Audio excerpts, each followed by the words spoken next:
Yes, I'm backstage with Dan Wheeler from Exciter, and thanks for taking the time to talk to us. Sure, no problem. All good.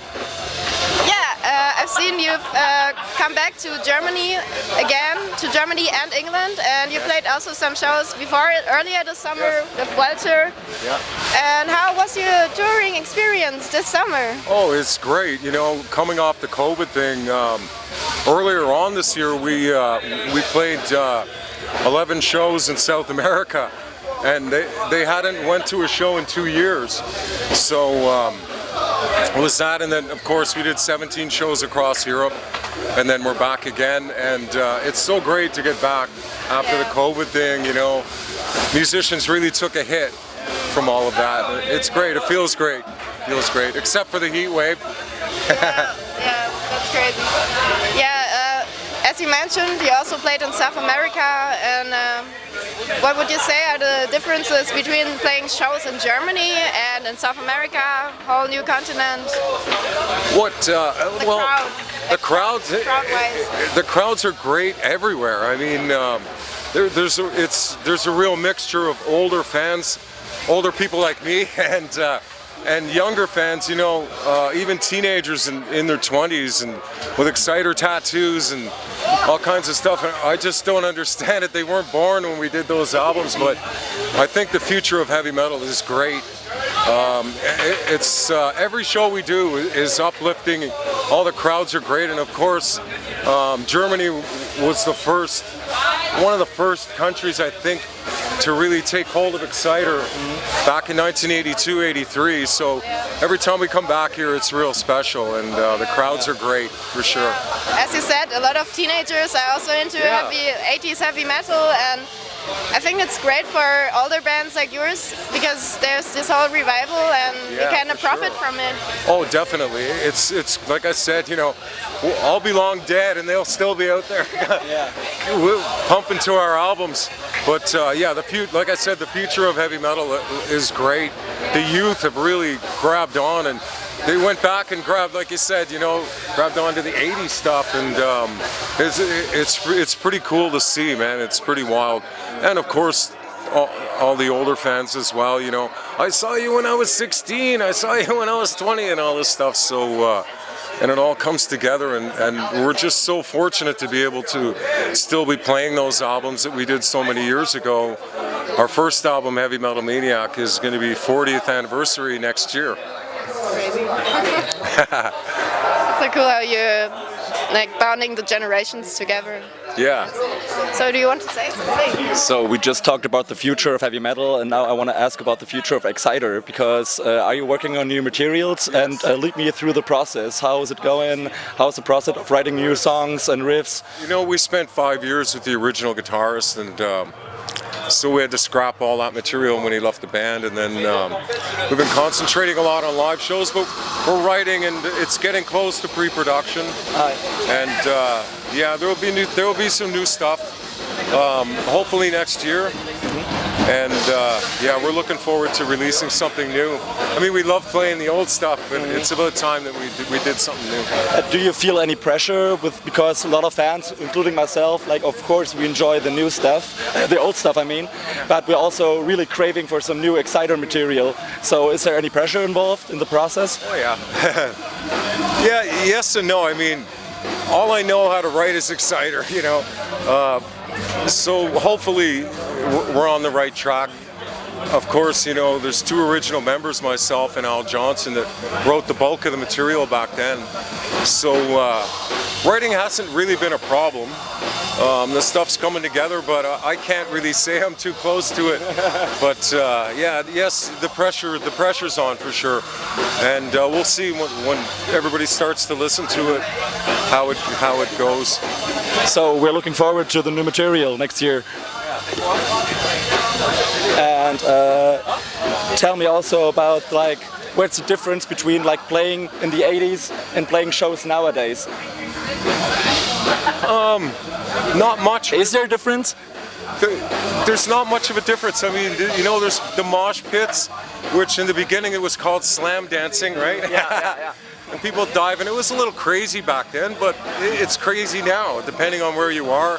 We'll play a sold-out club, and the place goes completely insane. And I'll be playing my drumstick, and man, this is 1983. So, for the younger people that think they missed it and they want to live it, just about every night we go out there playing those first 4 albums, I'd like to say to them, this is what it was like. It was pretty goddamn close, except the old guy beside you was 16 back then. And yeah, it's very close to what it was back then.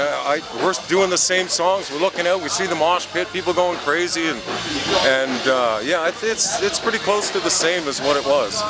Okay, thank you.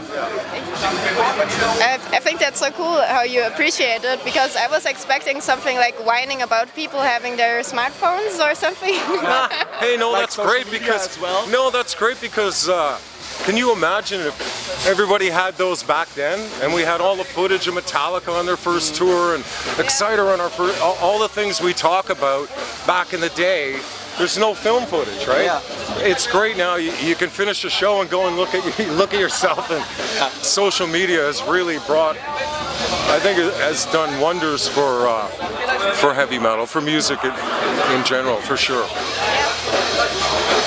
Now I also wanted to ask about the COVID crisis, because it was a real struggle for all of us, and especially for bands such as yourself.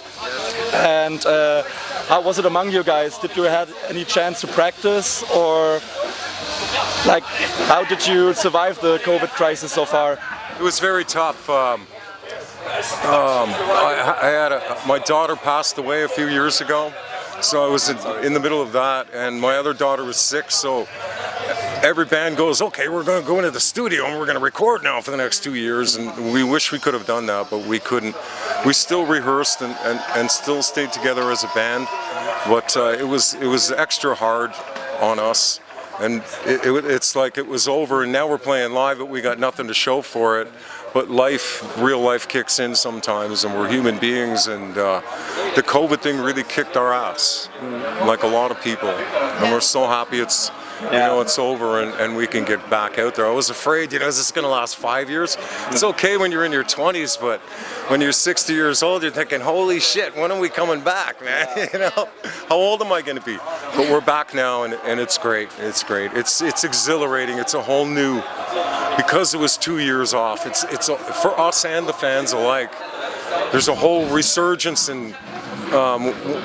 When you play somewhere and they say, "Oh, it's the first show I've seen since COVID," everybody just lets loose, But yeah, the COVID thing was hard on, especially the entertainment world, man. Yeah. We all suffered. From it. You can only do streaming so much. From my point of view, we all got 2 years stolen from our lives. Yeah. Exactly. Stolen, robbed. Yeah. And like I say, when you're an older musician, those 2 years really mean a lot. But we're still here, Yeah, you're still here. Gladly. And now I also wanted to, we now want to talk about some happy stuff. And my question to you is, what album would you get to a teenager to get into heavy metal?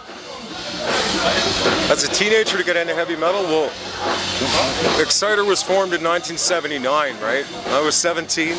So for heavy metal for us, of course, Black Sabbath was always around. Early Judas Priest, but for us it was hard rock like Ted Nugent and Aerosmith and Kiss and stuff like that. It wasn't until 1980 the new wave of British heavy metal, and I think once the new wave of British heavy metal came, that it just ignited Exciter, and throw Iron Maiden, Saxon, Judas Priest, Motorhead into a blender, and that's what Heavy Metal Maniac came out as. Yeah. For myself, huge Judas Priest fan. Yeah. Motorhead. My early days, Aerosmith, Ted Nugent on the heavy side, and I'm also a big Rush fan, even though it's not heavy metal. But you had to find heavy grooves in the 70s until 1980, and then everything changed. Yes. But that 1980 catapulted Exciter into what they. But you have to pick one album, so which one would you choose? It would be a toss-up between Unleashed in the East and No Sleep Till Hammersmith. Okay, that's two great albums. Two great albums, definitely. And one other question concerning bands. Yeah.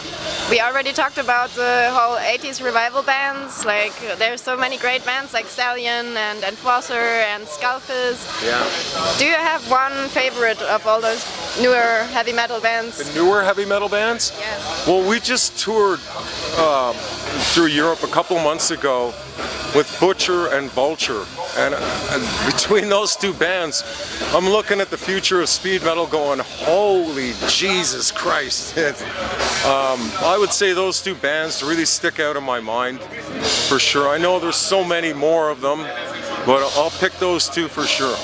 Okay. Butcher and Vulture. Cool. I think I just thank you for your time and Interview. Thanks, And Paul. thanks for the awesome show. Thank you. We are all looking forward to the new material and you. also to future shows. Awesome. Thank you so much. Thanks. Thank you.